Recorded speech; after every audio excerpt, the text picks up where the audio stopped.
আর মাথা মাসা করো, পা ধুয়ে নাও টাকনো পর্যন্ত। ইন কুনতুম জুনুবান ফাত্তাহহারু, আর যদি তোমরা অপবিত্র হও, নাপাক হয়ে যাও স্ত্রী মিলনে অথবা স্বপ্ন দোষে, তাহলে তোমরা পবিত্রতা অর্জন করো। ফাত্তাহহারু। ইন কুনতুম মারাদা, আর যদি তোমরা অসুস্থ হও, আও আলা সাফারিন, অথবা তোমরা সফরে থাকো, আও জা আহাদুম মিনকুম মিনাল গায়েত, অথবা তোমরা প্রাকৃতিক প্রয়োজন পেশাব পায়খানার কাজ সেরে আসো, আও লামাসতুমুন নিসা, বা তোমরা স্ত্রী সহবাস করো, ফালাম তাজিদু মাআন, এইসব কিছুর পরে যদি পানি না পাও, ফাতায়াম্মামু সাঈদান তাইয়্যিবা, তখন তোমরা পাক পবিত্র মাটি দিয়ে তায়াম্মম করো। তা কিভাবে? ফামসাহু রুউসাকুম ওয়া আইদিকুম মিনহু, আর তা হচ্ছে মুখ মাসা করো আর হাত কবজি দয়। আল্লাহ তাআলা এখানে যা উল্লেখ করেছেন তাতে মানুষ ওজুর এবং তায়াম্মামের পূর্ণ বিবরণ পাবে না।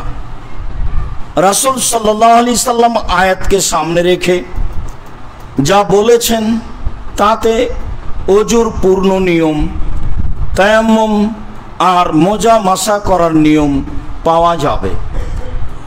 তাতে বোঝা যাবে যে যারা বলছে যে আমরা হাদিস মানি না, কোরআন মানি, তারা সত্য সত্যই মুসলিম নয়, তাদের জীবিকা নির্বাহ রাসূল সাল্লাল্লাহু আলাইহি সাল্লামের পদ্ধতিতে হবে না।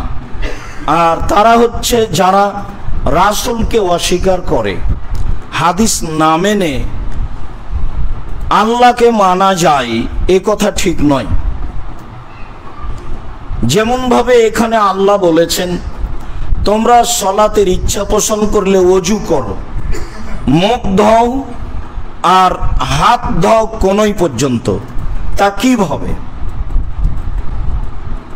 মাথা মাসা করো আর পা ধোও, তো আর পরে ধুয়ে নেওয়ার শব্দ নেই, যার কারণে পৃথিবীর বহু মানুষ মনে করেছে যে মাথা মাসা করতে হবে এবং পাও মাসা করতে হবে, কেননা মাথার পরেই শব্দটা পায়ের এসেছে, যেহেতু ধুয়ে নেওয়ার কথা আগেই পার হয়ে গেছে। তারপরে মাসা করার আলোচনা এসেছে, মাসা থেকে নিয়ে বাকি সব ওযু মাসা দিয়ে হবে, ধোয়া লাগবে না। রাসূল সাল্লাল্লাহু আলাইহি সাল্লামের পদ্ধতি ছাড়া একজন মুসলিম থাকবে এই কথা মেনে নেওয়াও কুফরি। যারা মেনে নেবে তারাও মুসলমান নয়, তারাও কাফের। এ কথাই বলতে হবে যে রাসূলকে না মেনে, রাসূলকে স্বীকৃতি না দিয়ে একজন মানুষ মুসলমান থাকতে পারে না। সম্মানিত দ্বীনী ভাই বোন, আমরা আজকের আলোচনায় প্রারম্ভের আলোচনা মোজার উপরে মাসিহ করা সম্পর্কে আলোচনা করি। শুরা ইবনে হানি রাদিয়াল্লাহু তাআলা আনহু বলেন, আমি একদা আলী ইবনে আবি তালেবকে জিজ্ঞাসা করলাম আলাল মাসিহ আলাল খুফাইন, দুই মোজার উপরে মাসিহ করা সম্পর্কে। তাতে তিনি বললেন, জাআলা রাসূলুল্লাহ সাল্লাল্লাহু আলাইহি সাল্লাম সালাসাতা আইয়ামিন ওয়া লায়ালিয়া হুন্না লিল মুসাফির, তিনি আল্লাহর নবী 3 দিন 3 রাত মোজা মাসিহ করা যাবে বলে ঘোষণা দিয়েছেন। ওয়া ইয়াওমান ওয়া লাইলা লিল মুকিম, আর যারা বাড়িতে থাকে তারা রাত দিন 24 ঘন্টা মোজার উপরে মাসা করতে পারে বলে তিনি উল্লেখ করেছেন। অত্র হাদিসে মুসাফিরের জন্য 3 দিন মোজা মাসে চলে আর মুকিমের জন্য 1 দিন, যা বুখারী মুসলিমের হাদিস দ্বারা প্রমাণিত হয়। লম্বা হাদিসের আংশিক আলোচনা মুগিরা ইবনে শুবা রাদিয়াল্লাহু তাআলা আনহু বলেন, আন্নাহু গাজা রাসূলুল্লাহ সাল্লাল্লাহু আলাইহি সাল্লাম গাজওয়াত তাবুকিন। মুগিরা ইবনে শুবা আল্লাহ রাসূলের সাথে তাবুকের যুদ্ধে অংশগ্রহণ করেছিলেন। মুগিরা ইবনে শুবা বলেন, আমরা তাবুক যাওয়ার পথের ঘটনা বলি। তাতে তিনি বলেন, তাবাররাজা রাসূলুল্লাহ সাল্লাল্লাহু আলাইহি সাল্লাম কিবালা গায়তিন, চলার পথে আল্লাহর নবী পেশাব পায়খানার উদ্দেশ্যে আমাদের সাথ ছেড়ে একদিকে যাওয়া আরম্ভ করলেন। ফাহামালনা মাহু ইদাওয়াতান, তখন আমি একটা পানির পাত্র নিলাম তার সাথে, পিছে পিছে একটি পানির পাত্র নিয়ে চললাম। ফালাম্মা রাজা, যখন তিনি তার প্রাকৃতিক প্রয়োজন সেরে ফিরে আসলেন, তখন আখাস্ত উহরিকু আলা ইয়াদাইহি মিনাল এদাওয়া, আমি ওই পাত্র হতে পানি তার হাতের উপরে ঢালতে লাগলাম। ফাগাসালা ইয়াদাইহি ওয়াজহাহু, তখন তিনি তার মুখমণ্ডল এবং দুই হাত ধুয়ে নিলেন।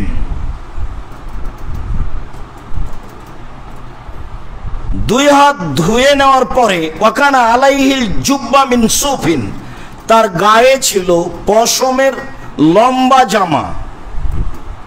ফাজালা ইয়াহসুরান জিরাহে, তিনি তার হাতকে লম্বা জামা থেকে, শেরওয়ানি বলা যায়, লম্বা জামা থেকে বের করার চেষ্টা করলেন।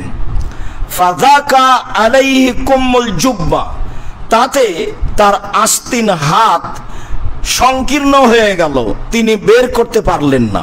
ফাখরাজা ইয়াদাইহি মিনাল জুব্বা, এবার জামা থেকেই তিনি দুই হাত বের করে নিলেন, পুরো জামা থেকে, মানে জামাই খুলে ফেললেন। ওয়া আলকা আলা মানকিবাইহি, জুব্বাটি কাঁধের উপরে রেখে দিলেন। যখন হাত বের করতে পারলেন না, কবজি কোনই পর্যন্ত ধুয়ে নিব বলে, তখন তিনি জুব্বা বড় জামা খুলে ফেললেন এবং কাঁধের উপরে রেখে দিলেন, যেটা আমরা স্বাভাবিকভাবে করি। তিনিও একজন মানুষ, স্বাভাবিক গতিবিধি তার কাছে বিরাজ করে। কাঁধের উপরে রেখে নিয়ে ফাগাসালা জিরাইহে, তিনি তার দুই হাত ধুয়ে নিলেন কোনই পর্যন্ত। অমাসাহ বিন নাসিয়াতুল ইমামা, আর মাসা করলেন কপাল এবং পাগড়ি। সেই দিন তার মাসাটা শুরু হয়েছিল কপাল হতে, তো কপাল শেষ হলেই তো পাগড়ি শুরু হলো। মাথায় পাগড়ি ছিল, স্বাভাবিক থাকতো, কোনো সময় খালিও থাকতেন। তিনি পাগড়ি এবং কপালের উপরে মাসা করলেন।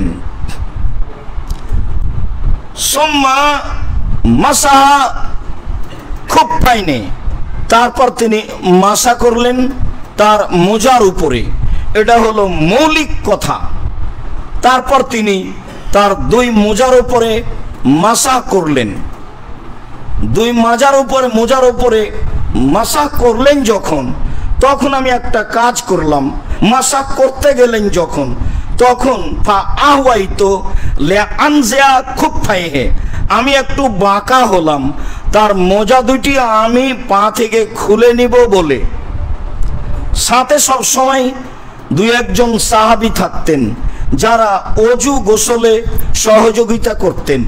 বাড়িতে থাকলে স্ত্রীগণ পূর্ণ সহযোগিতায় থাকতেন, যা ফরজ গোসলে, নফল গোসলে, স্বাভাবিক গোসলে প্রমাণ হয়েছে। বাহিরে থাকলে সাহাবীগণ সেই সহযোগিতা পূর্ণই করতেন। এমনটি কাজ তিনি নিজেও করতে পারবেন, যা অনেক সময় করেছেন। তবে সাহাবীগণ আনুগত্যে বা অবস্থা জানার জন্য সব সময় সাথে প্রস্তুত থাকতেন। আমি যখন মোজা দুটি খুলে নিতে চাইলাম, তখন আমাকে বললেন, দাহুমা, না রাখো, মোজা খুলতে হবে না। ফাইন্নি আদখালতুহুমা তাহিরাতাইনে, আমি যখন মোজা পরেছিলাম তখন অজু করে পরেছিলাম। মনে রাখা ভালো হবে যে অজু না করেই আপনি মোজা পরেছেন, তখন মাসা করবেন, এটা হবে না। অজু করে যখন আপনি মোজা পরবেন তখন প্রয়োজন যখন হবে তখন মাসা করবেন, আর যখন প্রয়োজন হয়েছে তখন থেকে 24 ঘন্টা বাড়িতে থাকলে, আর যখন প্রয়োজন হয়েছে তখন থেকে 3 দিন 3 রাত সফরে থাকলে পড়লেন, তখন থেকেই 24 ঘন্টা শুরু তা নয়। পড়লেন তখন থেকে 3 দিন 3 রাত শুরু হলো তা নয়।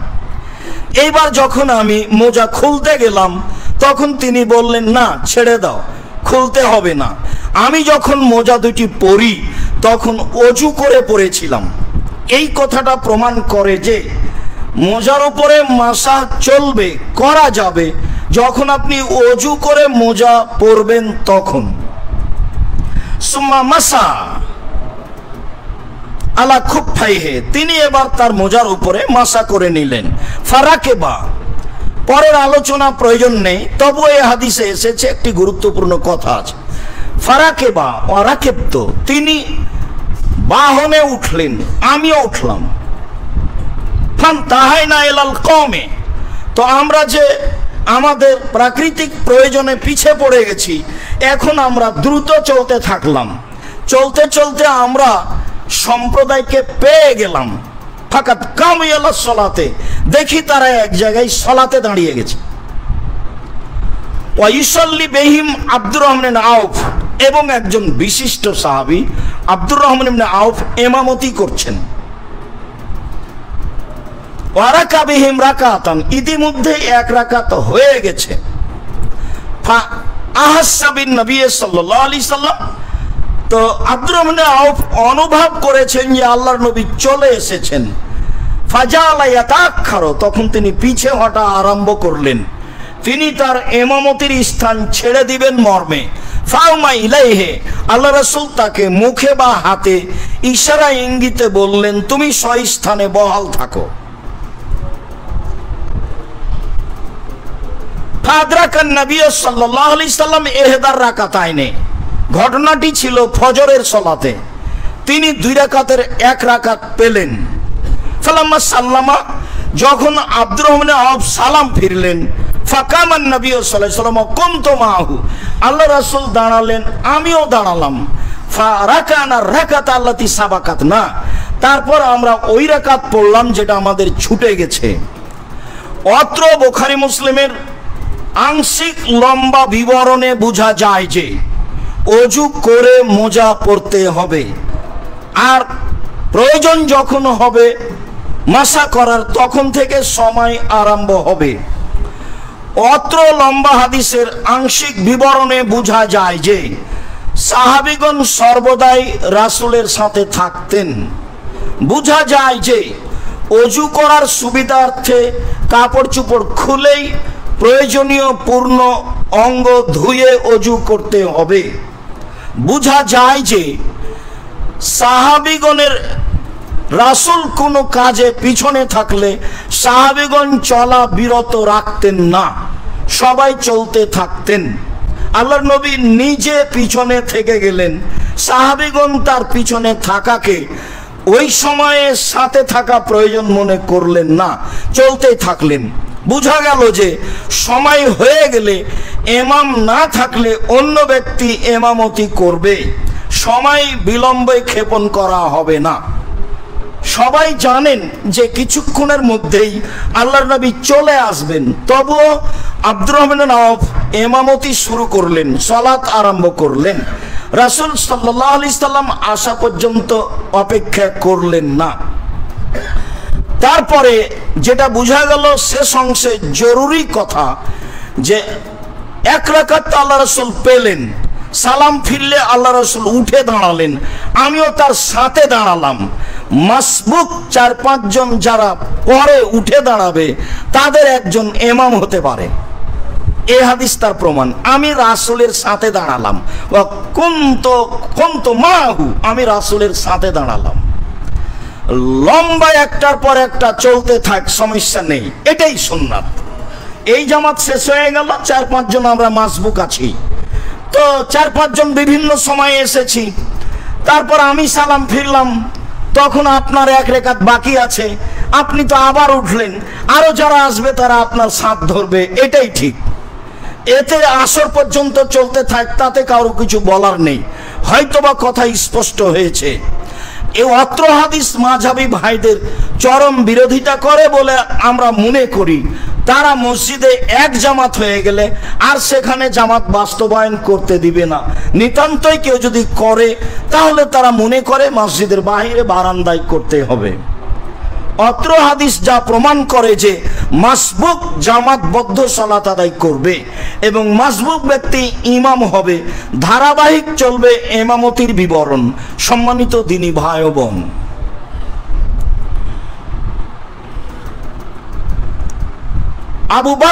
আবু বকর রাদিয়াল্লাহু তাআলা আনহু বলেন, কুন্না ফি সাফারিন, আমরা একদা সফরে ছিলাম। তিনি বলেন, রাখাসালানা রাসূলুল্লাহ সাল্লাল্লাহু আলাইহি সাল্লাম সালাসাতা আইয়ামিন লিল মুসাফির ওয়া ইয়াওমান ওয়া লাইলা লিল মুকিম। তিনি মোজা মাসা করার জন্য মুসাফিরকে 3 দিন সুযোগ দিয়েছেন আর মুকিমকে 1 দিন সুযোগ দিয়েছেন। এই কথা তিনি বলেন। এই কথা বলার পরে তিনি বলেন যে মোজা মাসা করবে 3 দিন 3 রাত। আবু সাঈদ খুদরি রাদিয়াল্লাহু তাআলা আনহু বলেন, আমারানা রাসূলুল্লাহ সাল্লাল্লাহু আলাইহি ওয়াসাল্লাম আই ইয়ামসাহা সালাসাতা আইয়ামিন ওয়া লায়ালিয়াহুন্না।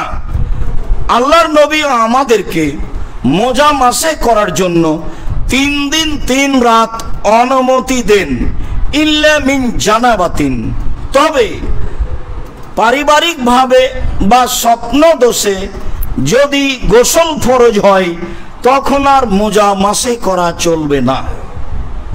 ইল্লা মিন বাউলিন আও গায়েতিন আও নওমিন, কখন মোজা মাসা করা যাবে? পেশাবের পরে, পায়খানার পরে, ঘুম থেকে উঠে, এসব কারণে অজু ভেঙে গেলে, বা আগে একবার বলেছি উটের গোস্ত খেয়ে অজু ভেঙে গেলে পুনরায় যখন অজু করব তখন মোজা মাসে করা চলবে। তবে যদি ফরজ গোসলের প্রয়োজন হয় তখন আর মোজা মাসা চলবে না, তখন ফরজ গোসল করতে হবে রাসূল সাল্লাল্লাহু আলাইহি সাল্লামের দেওয়া পদ্ধতিতে। সাফওয়ান ইবনে আসাল রাদিয়াল্লাহু তাআলা আনহু বলেন, রাসূল সাল্লাল্লাহু আলাইহি ওয়াসাল্লামকে আমি দেখেছি ইয়ামসাহু আলা জাহির খুফাইনে, আল্লাহর নবী তার মোজার উপর দিক মাসা করতেন। মুগিরা ইবনে শুবা রাদিয়াল্লাহু তাআলা আনহু বলেন, তাওয়াজ্জা রাসূলুল্লাহ সাল্লাল্লাহু আলাইহি সাল্লাম ওয়া মাসা আলা জাওরাবাইনে ওয়া নালাইনে, আল্লাহর নবী ওযু করলেন আর মোজা কাপড়ের মোজাতে মাসা করলেন এবং জুতার উপরে মাসা করলেন। সম্মানিত দিনী ভাই বোন, আমরা একটি জরুরি কথা এখানে বলতে চাই যে আমরা কোনোদিনই এমনভাবে পৃথক করে বিবরণ পেশ করিনি। মোজা চামড়ার হোক, মোজা কাপড়ের হোক, মোজা মোটা কাপড়ের হোক, মোজা চিকন কাপড়ের হোক, পৃথক করা বিষয়টি আমরা কোনোদিন উল্লেখ করিনি। তবে আমরা একাধিক মানুষের মুখে শুনেছি মাসে করার সময় মানুষ আমাদের প্রতি আপত্তি তুলেছে, বিষয়টি অবগত আছি। তাতে তারা বলতে চেয়েছেন যে চামড়ার মোজা হলে মোজা মাসা চলবে, আর যদি কাপড়ের হয় তাহলে চলবে না। যারা একটু নরম পথ অবলম্বন করেছে তারা বলেছেন যে যদি কাপড়টা মোটা হয় মোজার তাহলে চলবে। আপনাদের জেনে রাখা ভালো হবে যে মোজা চামড়ার হোক, মোজা কাপড়ের হোক, মোজা চিকন কাপড়ের হোক, মোজা মোটা কাপড়ের হোক, মোজা মোজাই। মোজার ব্যাপারে রাসূল সাল্লাল্লাহু আলাইহি সাল্লাম দ্বিতীয় কোনো মতামত উল্লেখ করেননি।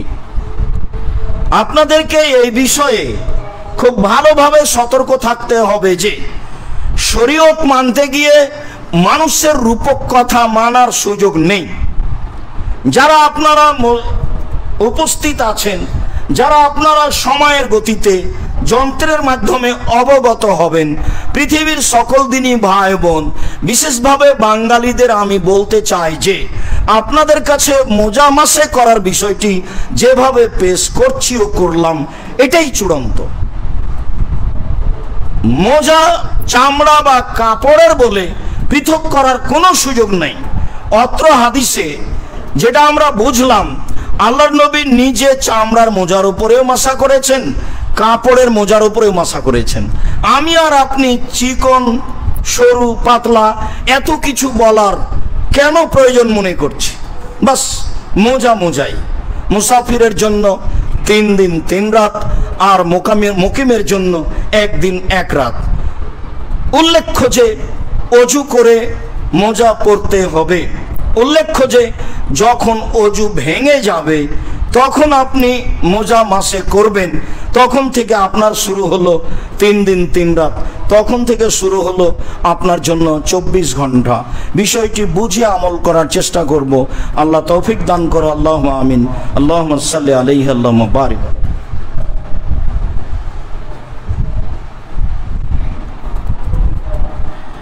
আলহামদুলিল্লাহ ওয়াহদা ওয়াসসালাতু ওয়াসসালামু আলা মান লা নাবিয়্যা বাদা। হুযায়ফা বিন ইয়ামান বিশিষ্ট সাহাবী, ভবিষ্যৎবাণীতে সবচেয়ে আগে আছেন। ভবিষ্যৎবাণী সম্পর্কে যা রাসূল বলেছেন তা প্রায় সবই হুযায়ফা বিন ইয়ামান থেকে বর্ণিত আছে। তিনি বলেন, রাসূল সাল্লাল্লাহু আলাইহি সাল্লাম বলেছেন, যাইলা আল্লাহনা বেসালাসিন আই ফুজ্জালনা আলা নাস বেসালাসিন। সারা পৃথিবীর মানুষের উপরে 3টে বিষয়ে আল্লাহ আমাদেরকে মর্যাদা দিয়েছেন। এমন সুযোগটা অতীতের কোনো মানুষকে দেওয়া হয়নি, যা শুধু আমাদেরকে দেওয়া হয়েছে। তার একটা হলো এই সফুফোনা, জয়লাত সফুফোনা কা সফুবিল মালাইকাতে। আমরা যখন সলাতে দাঁড়াই, আমাদের দাঁড়ানোটাকে আল্লাহর নবী বলেছেন এটা হলো ফেরেশতাদের দাঁড়ানোর মতো। যার কারণে তিনি কাতারের ব্যাপারে এত সতর্ক। গত জুমাতেই মনে হয় বলছিলাম, রাসূল সাল্লাল্লাহু আলাইহি সাল্লাম 23 বছর জীবনে কোনো একদিন কোনো এক ওয়াক্ত মুসল্লির দিকে মুখ না করে কাতার সোজা করুন এই কথা না বলে সালাত শুরু করেছেন। তার প্রমাণ কেউ পেশ করতে পারবে? দীর্ঘদিন থেকে বলে আসছি, ভাবাই যাবে না যে কোনোদিন করেছেন। পাওয়া তো বহু দূরের কথা। এরপরেও আমাদের প্রায় মসজিদেই কাদকামতি সলা বললেই উনি বেশ পাগড়ি পেঁচাচ্ছেন, আল্লাহ আকবার বলে ফেলছেন, ঘুরেও কোনোদিন মুসল্লির দিকে দেখেন না। কাতার সোজা করুন এই কথা বলেন না।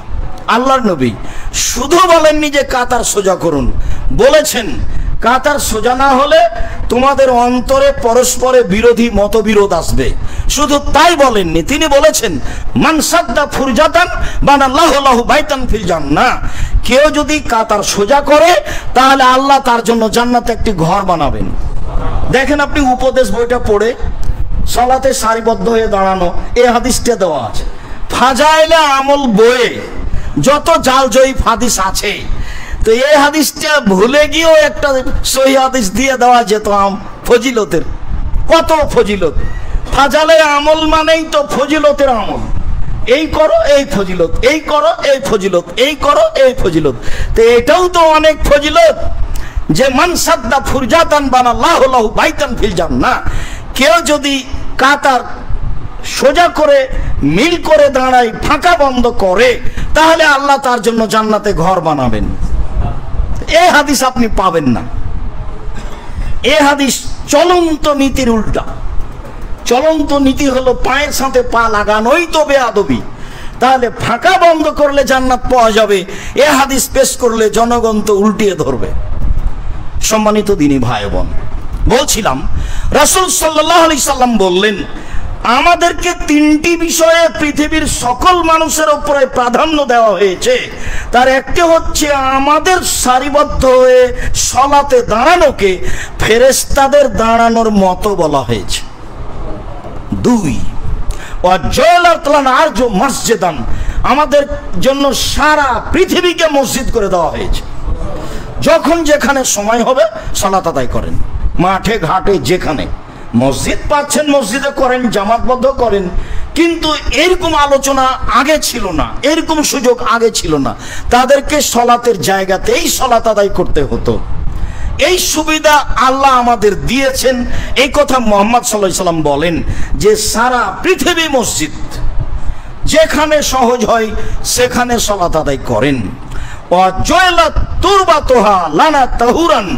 আর সারা পৃথিবীর মাটিকে আমাদের জন্য অজু হিসাবে ঘোষণা দিয়েছেন, অজুর মাধ্যম হিসাবে ঘোষণা দিয়েছেন। পানি নাই বাস মাটি, পানি নেই বাস মাটি। মাটি অজুর স্থানে এই বলে রাসূল সাল্লাল্লাহু আলাইহি সাল্লাম ঘোষণা দিয়েছেন, যখন মানুষ পানি পাবে না, ইনলাম ইয়াজিদিল মা, যখন পানি পাবে না তখন সারা পৃথিবীর মাটি হচ্ছে পানির স্থানে। উল্লেখ্য যে ফিকহের বইয়ে যেসব কথাগুলি লেখা আছে, পাথরে চলবে, তারপর ওই চুনে চলবে, তারপরে আপনার কংকরে চলবে, আরো কত কি বলা হয়েছে, একটা তো চলবে না, যার নাম মাটি, যার নাম বালু। এই বালু আর মাটি, এই দুটা ছাড়া কোনো কিছু দিয়ে তায়াম্মুম চলবে না।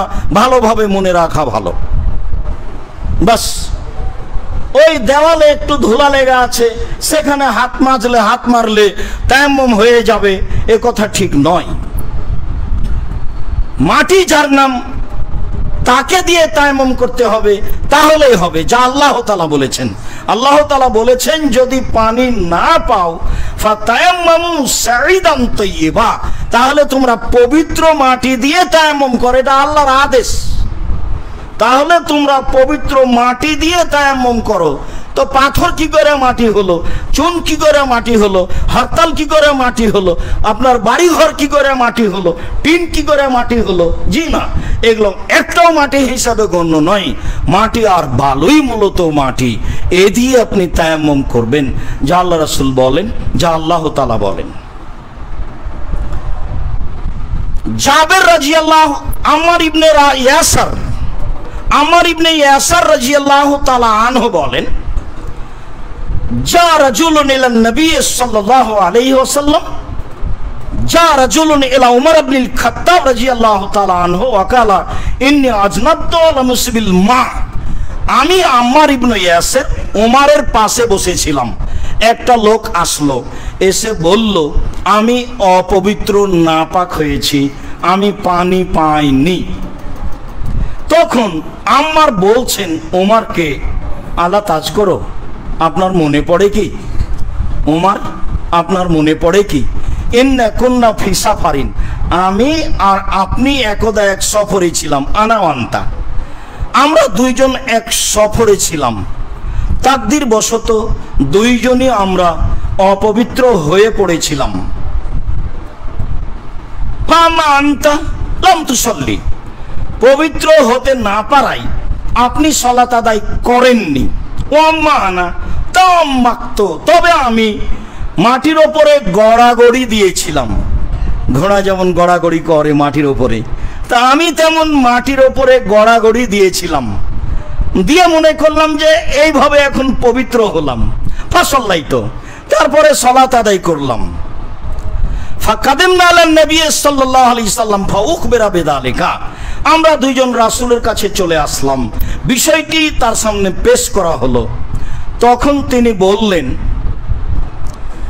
যে শোনো, ইন্নামা ইয়াকফিকা হাকাজা, তুমি এমন করলে কেন, এটাই তোমার জন্য যথেষ্ট ছিল, এটাই তোমার জন্য যথেষ্ট ছিল।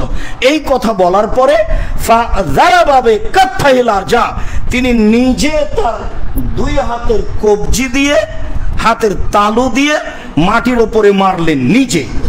আল্লাহ নবী তার দুই হাত দিয়ে কবজি পর্যন্ত, হাত নয়, দুই হাতের কবজি পর্যন্ত তালুর দিক মাটির ওপরে মারলেন।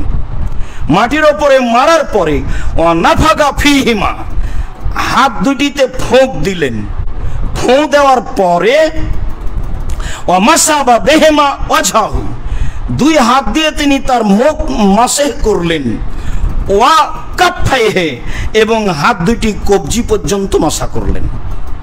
মনে রাখা ভালো হবে, দুইবার মাটিতে মারতে হবে, মর্মে হাদিসটি অগ্রহণীয়। মনে রাখা ভালো হবে, কবজি পর্যন্ত মাসাহ করতে হবে, হাদিসটি জাল। মনে রাখা ভালো হবে, বগল পর্যন্ত মাসাহ করতে হবে, এই হাদিসটিও জাল, মানুষের বানানো। বুখারী মুসলিমের হাদিসে তায়াম্মুম এটাই প্রমাণ হয় যে, দেখেন এইভাবে যারা আমরা মহিলা মানুষ দেখতে পাচ্ছি না, আমরা আঁচ করতে পারি বা আরো বাংলা বইগুলিতে দেখে নিতে পারি। তা আমরা দুইজন এরকম একটা পর্যায়ে যা করেছি তা করেছি, তখন আল্লাহ রাসূল বললেন যে এটাই ছিল যথেষ্ট, ইন্নামা ইয়াকফিক, তোমার জন্য এটাই যথেষ্ট ছিল। এইভাবে বলে এখন বাস্তব দেখাচ্ছেন। 2 হাতের কবজি মাটির উপরে মারলেন, তালু শাকটা মাটির উপরে মারলেন, এবার উঠিয়ে ফানা ফাঁকা ফিহি, মাথাতে ফোঁক দিলেন। তো ফোঁক দেওয়ার রহস্য বিদ্বানগণ মনে করেন, মাটি যদি হাতে বেশি থাকে আর মুখে যদি লাগানো হয় তাহলে চেহারাটা কেমন কেমন হতে পারে। সেটা যাই হোক, এটা সুন্নাত ধরে নিয়েছি। আপনি হাত দুটো উঠিয়ে হাতের উপরে একটা ফুঁ দিবেন, তারপরে আগে মুখমণ্ডলের উপরে এটা মুছে দিবেন, যেটুকুর আপনি মুখ মনে করছেন, কপাল সহ থুতনি পর্যন্ত। তারপর মুছে দেওয়ার পরে হাত দুটি কবজি পর্যন্ত, ডান হাতটা বাম হাতের উপরে দিয়ে বাম হাতটা ডান হাতের উপর দিয়ে, অবশ্যই তা কবজি পর্যন্ত থাকবে, অবশ্যই তাই একবার মারা থাকবে, অবশ্যই তা কোনই পর্যন্ত নয়, অবশ্যই তা বগল পর্যন্ত নয়, অবশ্যই তা 2 বার মারা নয়। ভারত, বাংলাদেশ, পাকিস্তানের শতকরা 95 জন মানুষ 2 বার হাত মেরে মাসা করে। বুখারী মুসলিমের হাদিস স্পষ্ট জাজল্য দিনের মতো প্রমাণ করে যে হাত 2 বার মারা লাগবে না, একবারই যথেষ্ট। একবার মেরে ফোঁক দিয়ে মুখের ওপরে মুছে নিয়ে কবজি পর্যন্ত 2 হাত পরস্পর, ডানটা বামে বামটা ডানে দিয়ে তায়াম্মুম হয়ে যাবে, যত হাদিসে স্পষ্ট বোঝা যায়। জাবের রাদিয়াল্লাহু তাআলা আনহু বলেন, কুন্না ফি সাফারিন মা নবী সাল্লাল্লাহু আলাইহি সাল্লাম, একদা আমরা রাসূলের সাথে সফরে ছিলাম। ফাসাল্লা বিন নাস, আল্লাহর নবী জনগণকে নিয়ে সালাত আদায় করলেন। ফালাম্মা ইনফাতালা মিন সালাতিহি, যখন তিনি সালাত শেষ করলেন, ফাইদা হুয়া বিরাজুলিন মুতাজিলিন লাম ইসাল্লি মাল কওমে, হঠাৎ দেখলেন একটা লোক পাশে আছে, সালাত আদায় করেনি জনগণের সাথে। আল্লাহ রাসূল তাকে বললেন, ইয়া ফুলানা, হে অপরিচিত অমুক ব্যক্তি, মা মানাকা আন তুসাল্লি মাল কওমে, তোমাকে কে বাধা দিল, তুমি আমাদের সাথে সালাত আদায় করলে না কেন? তখন লোকটি বলল, ইন্নী আসাদ্দ জানাবাতান, আমি অপবিত্র, নাপাক, ওয়ালাল মা, আমি পানি পাইনি। তখন আল্লাহ রাসূল বললেন, আলাইকা বিশ-শাইদ ইন্নামা ইয়াকফিকা, আরে পানি পাওনি তাতে কি আছে, মাটি তোমার জন্য যথেষ্ট। সেটা অপবিত্র থেকে পবিত্র হওয়ার জন্য হোক, সেটা আপনার সালাতের জন্য ওযু হোক, মাটি তোমার যথেষ্ট যখন পানি নেই বা পানি তোমার অনুকূলে নয়, যা আল্লাহ তাআলা বলেছেন। তুমি অসুস্থ, পানি তোমার অনুকূলে নয়, পানি ব্যবহার করলে তোমার রোগ ব্যাধি বেড়ে যাবে, তোমার কাশি বেড়ে যাবে, যাতে তুমি রোগ ব্যাধির আশঙ্কা করছো, তখন তুমি মাটি ব্যবহার করো ওযুর স্থানে। এই কথা আল্লাহ তাআলা বলেন, এই কথা রাসূল সাল্লাল্লাহু আলাইহি সাল্লাম বলেন। আবু হুরায়রা রাদিয়াল্লাহু তাআলা আনহু বলেন, রাসূল সাল্লাল্লাহু আলাইহি সাল্লাম বলেছেন, ইন্নাস সাঈদাত তাইয়্যিবা ওয়াজুল মুসলিম, নিশ্চয় পবিত্র মাটি মুসলমানের জন্য পানির স্থানে, নিশ্চয় পবিত্র মাটি মুসলমানের জন্য পানির স্থানে। ওয়াইল্লাম ইয়াজিদিল মা আশারা সিনিনা, 10 বছর পানি না পেলেও। এটা আল্লাহ রাসূল শক্ত করে কোনো কথা বলেন, অনেক সময় শক্ত করে বলেন। এক সময় বলেছেন 100 বার বললে সে কথা হবে না, তো 100 বার তো মানুষ বলবে না। তো শক্তের যখন প্রয়োজন হয় তখন আল্লাহ রাসূল এইভাবে বলেন যে ও যদি 100 বার এই কথা বলে তবুও গ্রহণ হবে না। এখানে তিনি বলছেন 10 বছর পানি না পেলেও চলবে, মানে পানির স্থানে মাটিকে ব্যবহার করতে হবে, এই কথা রাসূল সাল্লাল্লাহু আলাইহি সাল্লাম বলেন। জাবের রাদিয়াল্লাহু তাআলা আনহু বলেন যে ইন্না কুন্না ফি সাফারিন, একদা আমরা সফরে ছিলাম। ফা আসাবানা রাজুলান মিন্না হাজারুন, হঠাৎ আমাদের একটা লোককে কোথা থেকে পাথর এসে লেগে গেল। ফাসাজ্জাহু ফিরাসিহি, পাথর তার মাথায় আঘাত করলো। ফাকালা আসাবাহু, আও সালা সাবাহু, সে তার সঙ্গী সাথীকে বলল, হাল তাজিদুনা লি রুকসা ফি তায়াম্মুম, ভাই আপনারা কি আমাকে তায়াম্মুম করার কোনো অনুমতি দিতে পারেন? আমি কি এখন তায়াম্মুম করব? আমার যা অবস্থা তাতে তো গোসল করা যাবে না। ফাকালু মাল নাজিদু লাকা রুকসা, না আপনার আমরা কোনো তায়াম্মুম করার সুযোগ দেখছি না। আনতা তাকজুর আলাল মা, আপনি তো পানি দিয়ে গোসল করতে সক্ষম, পানি দিয়ে ওযু করতে সক্ষম। ফাগাসালা, তাতে লোকটি গোসল করলো বা ফেটে যাওয়া জায়গা পানি দিয়ে ধুয়ে ফেললো, ফামাতা, তাতেও মারা গেল। কেটে গেলে ফেটে গেলে পানি লাগাবেন না, কেটে গেলে ফেটে গেলে ওটা রক্ত বন্ধ করতে হলে দুইটা পদ্ধতি আল্লাহ রাসূল বলেছেন। একটা পদ্ধতি, যখন হাত কাটার কথা বলেছেন আল্লাহ নবী, তখন বলেছেন যে হাত কাটার সাথে সাথে লোহা গরম করে মাথায় লাগাও, তাহলে রক্ত আসবে না, ওটা হাদিসের কথা। আবার রক্ত আসছে বন্ধ হচ্ছে না, তখন কাপড় পুড়িয়ে ছাইটা ওখানে লাগিয়ে দেন, বন্ধ হয়ে যাবে। বুখারী মুসলিমের হাদিসে এসেছে যে আল্লাহ রাসূল যখন উহুদের যুদ্ধে জখম হলেন, তখন আলী রাদিয়াল্লাহু তাআলা আনহু ঢালে করে পানি আনতে থাকলেন, আর আমি ফাতেমা, তখন আয়েশার কথা বোঝা যায় না, তখন বলছেন আমি ফাতেমা পিতা হিসাবে তার রক্তগুলি বারবার ধুইতে থাকলাম, কিন্তু রক্ত বন্ধ হয় না। তখন আমি নিজে কাপড় জ্বালিয়ে ছাইটা লাগিয়ে দিলাম, বন্ধ হয়ে গেল। তো বুখারী মুসলিমের হাদিসে দুইটা পদ্ধতি বোঝা যায় রক্ত বন্ধ করার। এখন তারা বলল যে না, আপনার জন্য পানি ছাড়া কোনো বিকল্প হতো আমরা জানছি না। তখন এই ঘটনা আল্লাহ রাসূলের কাছে পৌঁছে গেলে আল্লাহ রাসূল বললেন, কাতালুহু, ওরা তাকে হত্যা করেছে। কাতালাহুমুল্লাহ, আল্লাহ তাদেরকে হত্যা করুক। আলা সালু আলা সালু মাল্লাম ইয়ালামু, যারা জানে তাদেরকে ওরা জিজ্ঞাসা করলো না কেন? যারা জানে তাদের কাছে ওরা জিজ্ঞাসা করলো না কেন? না জানা মানুষের কাজই হচ্ছে জানা মানুষকে জিজ্ঞাসা করতে হবে। কেন ফতোয়া দিল? না জানা মানুষের কাজই হলো যে জানা মানুষকে জিজ্ঞাসা করতে হবে। শেফা বলেছেন না জানা মানুষের ঔষধ হলো যে জানা মানুষকে জিজ্ঞাসা করতে হবে। আল্লাহ বলেছেন ফাসালু আহলা যিকরি ইন কুনতুম লা তা'লামুন, তোমরা যদি না জানো তাহলে জানা মানুষকে জিজ্ঞাসা করো।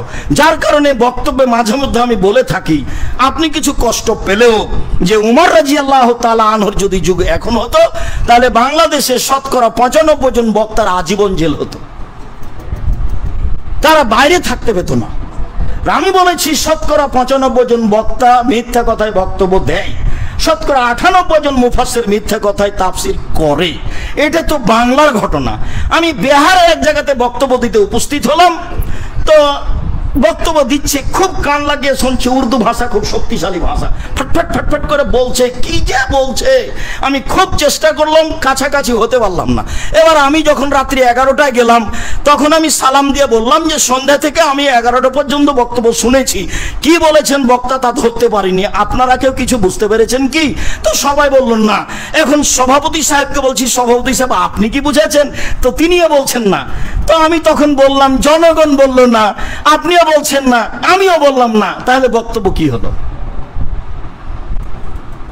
তো উর্দু ভাষায় আরো বেশি মিথ্যার আশ্রয় নেওয়া হয়, মানে কোরআন হাদিস দিয়ে মানুষ বক্তব্য দিতেই চায় না, অথচ রাসূল সাল্লাল্লাহু আলাইহি সাল্লামের 23 বছর জীবন আছে, মানুষের সব কিছু নিয়ে, পারিবারিক নিয়ে যে আলোচনা হয় ওযু গোসলের, তা আমরা তো বাস্তব অবগত হচ্ছি। এমনি রাস্তাঘাটে যেটা হয়েছে সেটা তো হয়েইছে, যা আমরা বিভিন্ন সময় অবগত আছি। আবু সাঈদ খুদরি রাদিয়াল্লাহু তাআলা আনহু বলেন, এরপরে রাসূল সাল্লাল্লাহু আলাইহি সাল্লাম বললেন যে ইন্নামা ইয়াকফিহি বিসাইদি তাইয়্যিব ইয়াতায়াম্মাম, ওই লোকের জন্য যথেষ্ট ছিল পবিত্র মাটি দিয়ে তায়াম্মাম করা। তা পাথরে আঘাত খেয়েছে, রক্ত বের হয়েছে, এখন তার জন্য উচিত তায়াম্মুম করা। এরপরে বলছেন সুম্মা ইউসাবু আলা জুরহিহি খিরকাতান, যেখানে জখম হয়েছে সেখানে একটা কাপড় দিয়ে বেঁধে দিবে, ব্যান্ডেজ করবে। এই আল্লাহ রাসূলের মুখের কাপড় দিয়ে বেঁধে দিবে। সুম্মা ইয়ামসাহু আলাইহা, তারপরে তার উপরে হাত মুছে দিবে। মাসা করে দিবে, হাতটা মাসে করে দিবেন। এটা যেন আপনার কাছে দিন রাত, আপনার ভাই মেডিকেলে, আপনি মেডিকেলে, বোন মেডিকেলে, মা মেডিকেলে, দিন রাত আপনাদের সাথে লেগে আছে। ভুলেও এর উল্টা করবেন না। হাদিস সহি, যেখান কেটে গেছে, ফেটে গেছে, ব্যান্ডেজ করা আছে, আপনি ভিজা হাতটা গোসলের সময়, ওজুর সময় তারপরে করে দেন, এ তো হয়ে গেল। এরপর আল্লাহ রাসূল বলছেন সুম্মা ইয়াগসিলু আলা সাইরি জাসাদিহি, তারপর বাকি শরীর উপরে পানি ঢেলে গোসল করবে। যেহেতু তার ফরজে গোসলের প্রয়োজন ছিল, তারা অনুমতি দেয়নি, ফলে তারা এটা করেছে, ফলে তার মৃত্যু ঘটেছে, ফলে রাসূল সাল্লাল্লাহু আলাইহি ওয়াসাল্লাম বলেছেন ওরাই হত্যা করেছে, আল্লাহ যেন তাদের হত্যা করেন। মানে তাদের কর্মের তীব্র নিন্দা করলেন রাসূল সাল্লাল্লাহু আলাইহি ওয়াসাল্লাম। আবু সাঈদ খুদরি রাদিয়াল্লাহু তাআলা আনহু বলেন, খারাজা রাজুলানে ফি সাফারিন, দুইজন লোক সফরে বের হয়েছে, ফাহাজারাত সালাতুহু, ইতিমধ্যে সালাতের টাইম হয়ে গেছে, ফাতায়াম্মামা বিসাইদিত তাইয়িব, তারা দুইজন পবিত্র মাটি দিয়ে তায়াম্মুম করেছে, ওয়াসাল্লায়া, দুইজন সালাত আদায় করেছে, ফাওয়াজাদাল মাআ ওয়াক্তে, আবার ওই সময়ে পানিও পেয়ে গেছে। খুব ভালোভাবে খেয়াল রাখতে হবে, যদিও সময় শেষ, খুতবারও শেষের দিকে চলে এসেছে। তারা তায়াম্মুম করে সালাত আদায় করেছে, এবার পানির পাশে চলে এসেছে, পানি পাওয়া গেছে, বা গাড়ি থেমেছে সেখানে পানি পাওয়া গেছে, বা ব্যাগে পানি পাওয়া গেছে, এখন পানির পাশে চলে এসেছে। পানির পাশে চলে আসাই ফাআদা আহাদুহুমা সালাতা বিল ওযুয়ে, দুইজনের একজন আবার ওযু করে সালাত আদায় করেছে, ওয়ালাম ঈদুল আখার, অপরজন করেনি। ফালামা আতায়ান নবী সাল্লাল্লাহু আলাইহি সাল্লাম ফাউবিরা যালিকা, তারা যখন রাসূলের কাছে আসলেন তখন বিষয়টি বলা হলো। এবার রাসূল উত্তর দিচ্ছেন, এটাই মনে রাখতে হবে। রাসূল সাল্লাল্লাহু আলাইহি সাল্লাম কালা লিল্লাযী লাম ঈদিস সালাতা, যে ব্যক্তি আবার ওযু করে সালাত আদায় করেনি তাকে তিনি বললেন আসাবতা সুন্নাত ওয়া আযাতকা সালাতুকা, তুমি ঠিক করেছো, এটাই সুন্নাত, বাস আদায় করে নিয়েছো, পানি পাওয়া গেলে আর ওযু করে সালাত আদায় করতে হবে না, তোমার জন্য সালাত যথেষ্ট, তুমি সুন্নাত মতো আমল করেছো, এটাই ঠিক। ওয়াকালা লিল আখার আল্লাযী ইউদিস সালাতা, আর যে পুনরায় সালাত আদায় করেছে ওযু করে, তাকে তেমন কিছু বলে অপমান করলেন না, বললেন যে ওয়ালাকাল আজর মারাতাইন, তুমি ডবল নেকি পাবা। মানে এ নাই, ঝগড়াঝাটি নেই, তর্ক বিতর্ক নেই, বললেন যে ঠিক আছে তুমি ডবল নেকি পাবা। খুতবার শেষে ওইখানে একটা কথা ছেড়ে এসেছি, মুজামাসাতে আলী রাদিয়াল্লাহু তাআলা আনহু বলেন, লাউ কানা দ্বীন বির রায়, যদি দিন ধর্ম মানুষের মতামতের উপরে, সিদ্ধান্তের উপরে হতো, তাহলে লাকানা আল মাসু বিল আলা বিল মাসে মিন আলাহু আসফাল মিন আলাহু, তাহলে মোজামাসে পায়ের নিচের দিকেই হতো উপরের দিকের চেয়ে। যদি দিন ধর্ম মানুষের মতামতের উপরে হতো, মানুষের সিদ্ধান্তের উপরে হতো, মানুষের রুচি সম্মত হিসাবে হতো, তাহলে মোজামাসেটা উপরের চেয়ে নিচে হতো। রাইতু রাসূলুল্লাহ সাল্লাল্লাহু আলাইহি ওয়াসাল্লাম ইয়ামসাহু আলা যাহিরি কুফাইহি, আমি আল্লাহ রাসূলকে দেখেছি তিনি তার মোজার উপর দিক মাসা করলেন। দুই হাত দিয়ে দুই পা মোজা মাসা করেন, সমস্যা নেই। এক হাত দিয়ে আপনি দুইটা মোজা মাসা করেন, আগেরটা ডান করে নিয়ে পরেরটা বামটা করলেন, এক হাত দিয়ে কোনো সমস্যা নেই। যেহেতু তায়াম্মুমে দুই হাত ব্যবহার হলো, কাজে মাসাতে আপনি দুই হাত ব্যবহার করবেন, সমস্যা নেই, এক হাত দিয়ে করেন, কোনো সমস্যা নেই। মোজার যেমন কোনো পার্থক্য নেই, তেমনি ভাবে দিন মানুষের সিদ্ধান্ত অনুযায়ী চলে না। এখন যদি কেউ বলে যে পায়ে পা দাঁড়িয়ে, পায়ে পা মেলিয়ে দাঁড়াতে কেমন কেমন লাগে, বা এটা বেয়াদবি বা কিছু, তাহলে তো সেটা তার ব্যক্তিগত ব্যাপার। রাসূল সাল্লাল্লাহু আলাইহি ওয়াসাল্লামের পদ্ধতিকে সে পছন্দ করে না বলেই সে এটা বলতে পারে। যার কারণে আমি বলেছিলাম যে এখন থেকে না কিয়ামত পর্যন্ত আর কোনোদিন যদি মানুষ পাশাপাশি না দাঁড়ায়, 3 ফুট পর পরই দাঁড়ায়, কাবা ঘরে যদি আর কোনোদিন পাশাপাশি না দাঁড়ায়, তবু এটা শরীয়ত নয়। এইটা বাস্তবায়ন করতে হলে আবার রাসূল সাল্লাল্লাহু আলাইহি ওয়াসাল্লামকে দুনিয়া আসতে হবে। যেহেতু তিনি আর কোনোদিন আসবেন না, কাজে এই সিদ্ধান্ত আর পরিবর্তনও হবে না। আশা যে তায়াম্মুমের বিষয়টি, আশা যে মোজা মাসে করার বিষয়টি আমাদের কাছে স্পষ্ট হয়েছে। যদি কোনো জায়গাতে অস্পষ্ট থাকে তাহলে আপনি সময়ের গতিতে বললে আপনাদের কাছে বিষয়টি আরও আপনার জন্য ভালো করে স্পষ্ট করা হবে বলে আমরা মনে করছি। সম্মানিত দিনী ভাই বোন, আমি আপনাদেরকে আন্তরিকভাবে অনুরোধ করতে চাই যে অবশ্যই এখানে জুমার সালাতে দাওয়া সেন্টারে উপস্থিত হওয়ার জন্য প্রাণপণে চেষ্টা করবেন, আপনি সহ আপনার বন্ধু বান্ধব সহ।